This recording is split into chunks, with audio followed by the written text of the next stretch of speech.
'Yan uwa barkanmu da yau, barkanmu da sake haɗuwa a wannan sabon bidiyon. Insha Allah a wannan bidiyon zan muku bayani dangane da wani application wanda za ka haɗa PDF da kuma text da dai sauransu a free. So akwai application da yawa wanda ake irin wannan abun, amma yawanci irin na kwamfuta ma yawanci biya ake. So shi kuma na waya shi ma akwai wanda ake biya, sannan kuma akwai wanda aka yi update ɗin shi ma sai ka biya kuɗi sannan za ka yi. Amma da wannan application ɗin shi a free za ka yi saboda tsohon version ne.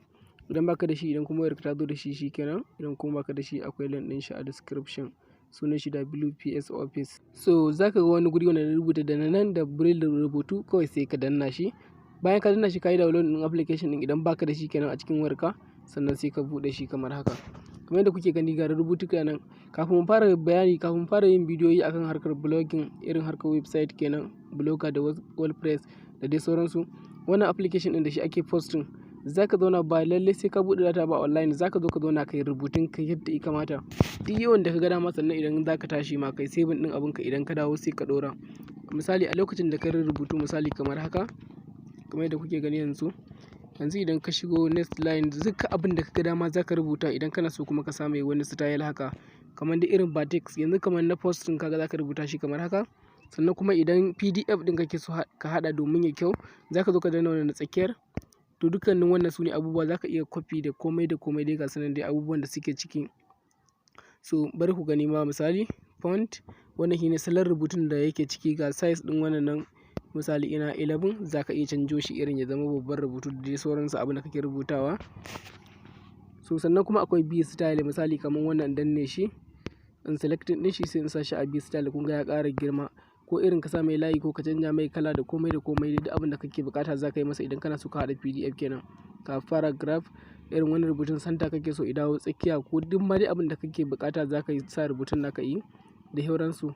So akwai kuma irin waɗansu rubutu kaga an yi masa irin ɗigunguna, misali kamar wannan, bari in selecting ku ga kamar haka, sai ka danna irin nan gun, za ku ga yanan yayi ɗigo. To za ku ga ana jera irin wannan abun a blogger ko kuma WordPress. Ga kuma headline, wannan yawanci ana sa shi da HTML, shi ma akwai bidiyon sai yana nan tafi wanda za ku na sakawa a site ɗinku. So ga kuma table da help da sauransu dai abubuwa, ga pictures, za ka saka hoto, za ka saka link irin na email a cikin shi wannan PDF ɗin. Za ka yi rubutu irin na makaranta ko kuma waɗansu abubuwa daban-daban da dama. Waɗansu dama amma na taɓa baku wani link na abin nan, kaji sunan shi Adimof.